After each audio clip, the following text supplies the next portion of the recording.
আসলো, private public ইউনিভার্সিটিগুলো থেকে আমাদের ছেলেমেয়েরা রাজপথে বেরিয়ে আসলো। বাংলার 4 কোটি ছাত্র জনতা হাতে হাত রেখে টেকনাফ থেকে তেঁতুলিয়া জুলুম শাসনের স্বৈরতন্ত্রের বিরুদ্ধে, লুটপাটের দুর্নীতির বিরুদ্ধে, আর অপশাসনের বিরুদ্ধে, সন্ত্রাসবাদের বিরুদ্ধে গোটা বাংলাদেশে এক অভূতপূর্ব জাগরণ শুরু হলো। এই জাগরণের মধ্য দিয়ে আমার সোনার সন্তানেরা, বাংলার দামার সন্তানেরা জালিমের বুলেটের সামনে বুক চিতিয়ে দাঁড়িয়ে থাকলো। আবু সাঈদ মুগ্ধদের রক্তে বাংলার মাটি রঞ্জিত হলো। ১,৫০০-এর বেশি মায়ের কোল খালি হলো। ৩০,০০০-এর বেশি যুদ্ধাহত জুলাই যোদ্ধারা আহত, পঙ্গুত্ব বরণ করল, অন্ধত্ব বরণ করে জীবনের ঝুঁকিতে তারা পড়ল। অনেক রক্ত, অনেক অশ্রু, অনেক ঘামের বিনিময়ে ২৪ জুলাই বিপ্লবের মাধ্যমে বাংলার মানুষ আবার নতুন করে স্বাধীনতার স্বাদ পেল। এরপরে বাংলার মানুষ স্বপ্ন দেখলো, আর সেই পুরনো স্বৈরতন্ত্র ফিরে আসবে না, আর সেই বাংলার মাটিতে আবার নতুন করে কোনো ফ্যাসিবাদ ফিরে আসবে না। বাংলার মানুষ স্বপ্ন দেখেছিল একটি ইনসাফের বাংলাদেশ গড়বে। সেই ইনসাফের জন্য জুলাই যোদ্ধারা তাদের যুদ্ধ অব্যাহত রাখলো।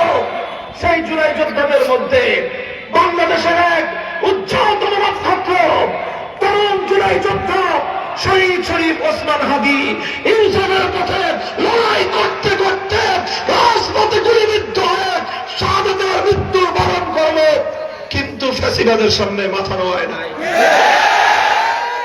আপনারা শরীফ ওসমান হাদির নাম জানেন? শরীফ ওসমান হাদির নাম জানেন? শরীফ ওসমান হাদির লড়াই ছিল ইনসাফের লড়াই। শরীফ ওসমান হাদির লড়াই ছিল জুলুমের বিরুদ্ধে মজলুমের লড়াই। শরীফ ওসমান হাদির লড়াই ছিল এক ইনসাফের বাংলাদেশ গড়বার লড়াই। আপনারা জানেন শরীফ ওসমান হাদিকে হত্যা করেছে কে? তার নাম হলো ফয়সাল করিম। ফয়সাল করিম কারাগারে ছিল দীর্ঘদিন, জানেন আপনারা? তারপরে তাকে জামিন করলো একজন আইনজীবী, চিনেন তাকে? আমি তার নাম বলবো না, কিন্তু আজ বাংলার মানুষ জানতে চায় কাদের বদৌলতায় কারাগার থেকে বেরিয়ে এসে আমাদের সমাজ সন্তানদের মাথা বিদ্ধ করে খুন করে হত্যা করে বাংলাদেশকে মৃত্যু পরিচয় পরিণত করেছে।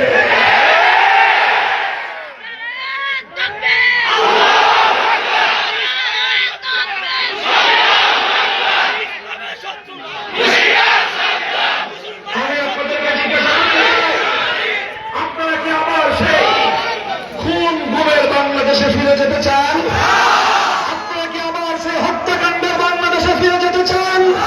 আপনারা কি আবার সেই সন্ত্রাসবাদের বাংলাদেশে ফিরে যেতে চান? আপনারা কি আবার দুর্নীতি লুটপাটের বাংলাদেশে ফিরে যেতে চান? আপনারা কি চান যে বাংলার মানুষ তিলে তিলে কষ্টার্জিত পয়সা দিয়ে মাথার ঘাম পায়ে ফেলে রক্ত পানি করে আমাদের কৃষক, শ্রমিক, মজদুর, রেমিটেন্স যোদ্ধারা বাংলাদেশের জন্য যে সম্পদ জমা করে সেই সম্পদ আবার ক্ষমতায় গিয়ে একটি মহল লুটপাট করে লক্ষ লক্ষ কোটি টাকা দিয়ে বিদেশে বেগম পাড়া করুক, সেই ব্যবস্থা আবার ফিরে পেতে চান? যদি না চান, উপায় একটাই, রাস্তা একটাই, পথ একটাই। 11 দলীয় নির্বাচনী ঐক্যের পক্ষে আজকে বাংলাদেশ জুড়ে যেই গণজোয়ার সৃষ্টি হয়েছে, আপনাদেরকেও সেই গণজোয়ারে সামিল হতে হবে। 11 দলীয় নির্বাচন ঐক্যের পক্ষ থেকে নেত্রকোনা 1 আসন, কলমাপুর এবং দুর্গাপুর কলমাকান্দাই আসলে আপনাদের জননন্দিত মাটি এবং মানুষের নেতা, পরীক্ষিত নেতা, বর্ষিয়ান নেতা জনাব গোলাম রব্বানী সাহেবকে মেহনতি মানুষের প্রতীক, রিকশা প্রতীকে আমরা আপনাদের কাছে পাঠিয়েছি।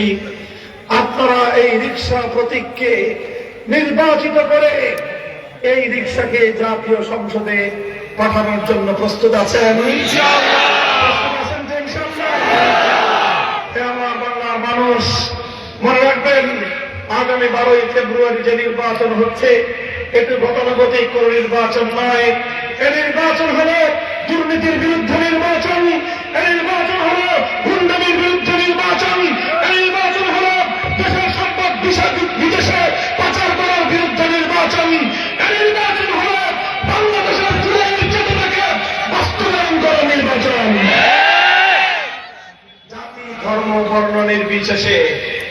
বিশেষ করে আমি বলবো, এই অঞ্চলে আমার হিন্দু ভাইয়েরা আছেন, উপজাতি ভাইয়েরা আছেন, আপনারা অতীতে অনেক বৈষম্যের শিকার হয়েছেন। আপনাদের সাথে সবসময় একটা নাটক করা হতো, রাতের অন্ধকারে কালনাগিনী হয়ে ছবল মেরে দিনের বেলায় ওঝা হয়ে ছাড়তে আসতো। হিন্দু ভাইয়েরা সবচেয়ে বেশি এই ধোঁকাবাজির শিকার হয়েছেন। রাজনীতির দুর্বৃত্ত ডাকাতরা তারা ক্ষমতার বলে আপনাদের হিন্দুদের অনেক সম্পদ, বাড়িঘর, আপনাদের দোকানপাট, ব্যবসা বাণিজ্য জবরদখল করে খেত। আমরা 11 দল ঐক্যবদ্ধ হয়েছি বাংলাদেশ থেকে দখলবাজির রাজনীতিকে চিরতরে বিদায় করবার জন্য। তাই হিন্দু, মুসলিম, বৌদ্ধ, খ্রিস্টান, উপজাতি, পাহাড়ি, আসুন আমরা 11 ভাই যেভাবে হাতে হাত রেখেছি সেইভাবে আপনারা আসুন, সম্মিলিত হই, ধর্ম বর্ণ নির্বিশেষে ঐক্যবদ্ধ বাংলাদেশ গড়বার জন্য, সমৃদ্ধ বাংলাদেশ গড়বার জন্য, ইনসাফের বাংলাদেশ গড়বার জন্য আপনারা সকলে ঐক্যবদ্ধ থাকবেন তো? এবং তার আগে জুলাইয়ের চেতনা বাস্তবায়নের জন্য গণভোটে হা ব্যালটে ভোট দিতে হবে ইনশাআল্লাহ। তাই আসুন আমার সঙ্গে স্লোগান তুলবেন আপনারা, গণভোটে হা দিন, রিকশা মার্কায় ভোট দিন, গণভোটে হা দিন, গণভোটে হা দিন, রিকশা মার্কায় ভোট দিন ইনশাআল্লাহ। রিকশা মার্কা নেত্রকোনা 1 আসন, নেত্রকোনা 5 আসনের অধ্যাপক মাসুম মুস্তাফা 11 দলীয় নির্বাচনী ঐক্যের পক্ষ থেকে বাংলাদেশ জামাতে ইসলামের মনোনীত প্রার্থী, ন্যায় এবং ইনসাফের পাল্লা নিয়ে তিনি দাঁড়িয়েছেন। ইনশাআল্লাহ এই দাঁড়িপাল্লা প্রতীকে জনাব মাসুম মুস্তাফাকে দাঁড়িপাল্লা মার্কায় ভোট দিয়ে আপনারা জয়যুক্ত করবেন ইনশাআল্লাহ। আমাদের গোলাম রব্বানী সাহেবকে আপনারা রিকশা মার্কায় ভোট দিয়ে মেহনতি মানুষের, গরিবের এই রিকশাকে আপনারা ইনশাআল্লাহ সংসদে পাঠাবেন।